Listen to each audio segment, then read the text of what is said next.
বিসমিল্লাহির রহমানির রহিম। ওয়ার্ডপ্রেসের বাংলা টিউটোরিয়ালে আপনাদের সবাইকে স্বাগত জানাচ্ছি। আমি মামুন। আজকে আমরা দেখব আসলে ওয়ার্ডপ্রেস কি, ওয়ার্ডপ্রেস মানে কেন ব্যবহার করব। আজকের এই প্রথম টিউটোরিয়ালে আমরা ওয়ার্ডপ্রেসের কেন ব্যবহার করি, আসলে ওয়ার্ডপ্রেস কি এই সম্পর্কে একটু বিস্তারিত আলোচনা করব। ওয়ার্ডপ্রেসটা ওয়ার্ডপ্রেসটা আসলে হচ্ছে একটা সিএমএস। সিএমএস কি? সিএমএস এর পূর্ণরূপটাকে আপনি যদি চিন্তা করি, সিএমএস এর পূর্ণরূপ হচ্ছে কন্টেন্ট ম্যানেজমেন্ট সিস্টেম। তো আমরা এই শব্দগুলোকে নিয়ে একটু আলাদা আলাদাভাবে চিন্তা করি। কন্টেন্ট কি? কন্টেন্ট শব্দের অর্থ উপাদান। ম্যানেজমেন্ট কি? ব্যবস্থাপনা। সিস্টেম, সিস্টেম হচ্ছে পদ্ধতি। কন্টেন্ট ম্যানেজমেন্ট সিস্টেম হচ্ছে কোনো কিছু কন্টেন্ট ব্যবস্থাপনা বা কন্টেন্ট ব্যবস্থাপনার একটা সিস্টেম। কন্টেন্ট, এখন এই কন্টেন্টটা কোন কন্টেন্ট?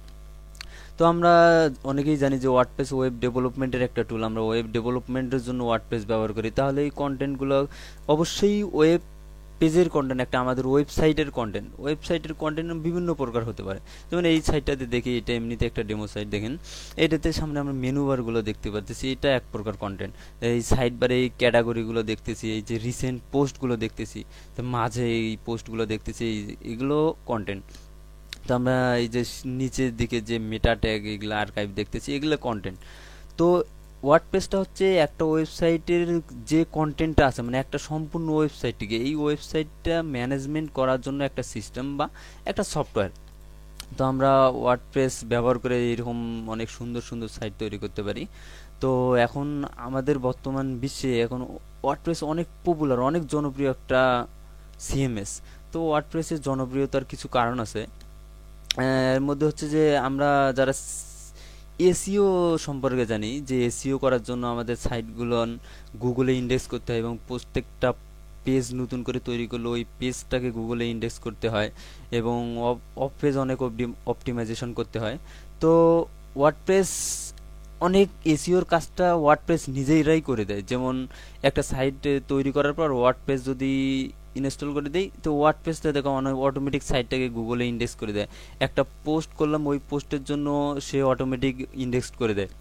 এরকম অনেক কাজই করে। তো ম্যানুয়ালি ইন্ডেক্স করা যায় এবং সার্চ ইঞ্জিনের জন্য অনেক প্লাগইন ব্যবহার করে মেটা ট্যাগ কিওয়ার্ড দেওয়া যায়। তো ওয়ার্ডপ্রেসের জনপ্রিয়তার কারণ আরও কিছু আছে, সেটা হচ্ছে ওয়ার্ডপ্রেস দিয়ে একটা ওয়েবসাইট তৈরি করা অনেক ইজি। যদি এমন একটা সাইট তৈরি করতে চাই যে এটাতে এরকম একটা মেনু বার থাকবে, মেনু বারগুলো হবে ডাইনামিক, আমি চাইলেই মেনু বার অ্যাড করব, আবার প্রয়োজন পড়লে মেনু বার ডিলিট করবো, এইরকম সাইড বারে দেখতে আমি ক্যাটাগরি দেখতেছি, এইরকম ক্যাটাগরিগুলো প্রয়োজনে অ্যাড করব, ডিলিট করব। এই রিসেন্ট পোস্ট, এই যে ডেকোরেশনটা আছে, এই ডেকোরেশনটা সাজাবো, সাইট নেমটা চেঞ্জ করবো, মাঝে পোস্ট অ্যাড করব। এইরকম যদি কাজগুলো আমরা করতে চাই, আমরা যদি যারা পিএসপি প্রোগ্রামার যদি পিএসপি দিয়ে করতে চাই, তাহলে দেখা যাবে অনেকটা লং টাইম আমাদেরকে কাজ করতে হবে এবং এর পিছনে সময় দেওয়া লাগবে। কিন্তু আমরা যদি ওয়ার্ডপ্রেস করতে চাই, তাহলে দেখা যাবে অনেক ইজিলি বিষয়টা করতে পারতেছি। এই জন্যই আসলে ওয়ার্ডপ্রেস অনেকটা জনপ্রিয়। তো ওয়ার্ডপ্রেস ওয়ার্ডপ্রেসে কিভাবে কাজ করতে হয়, ওয়ার্ডপ্রেসে দিয়ে কিভাবে একটা সাইট তৈরি করে হয়, আমরা স্টেপ বাই স্টেপ সেই বিষয়গুলো দেখব। দেখুন ওয়ার্ডপ্রেস এই পাশে অনেকগুলো মেনু বার দেখতে পাচ্ছি। তো post, media, page, comment, appearance, plug in, এগুলো সম্পর্কে আমরা next time part by part আলোচনা করব। তো ওয়ার্ডপ্রেস সম্পর্কে একটু মোটামুটি ক্লিয়ার, যেটা ওয়ার্ডপ্রেস হচ্ছে একটা সিএমএস বা একটা সফটওয়্যারে বলা চলে, ওয়েব সফটওয়্যার। এটার দ্বারা একটা ওয়েবসাইটকে নিয়ন্ত্রণ করা যায় এবং অনেক ইজিলি ওয়েবসাইট তৈরি করা যায়।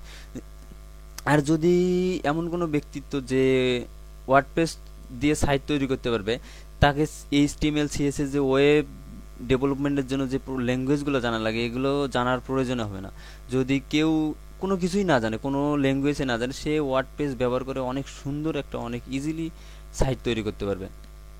তো আমরা নেক্সট পর্ব থেকে দেখব কিভাবে ওয়ার্ডপ্রেস ও আমাদের লোকাল সার্ভারে ইনস্টল করতে হয় বা ওয়েবসাইটে কিভাবে ইনস্টল করতে হয় এবং ওয়ার্ডপ্রেস দিয়ে কিভাবে একটা সুন্দর ওয়েবসাইট তৈরি করা যায়। তো আজ এ পর্যন্ত, সকলেই ভালো থাকুন, ধন্যবাদ সবাইকে।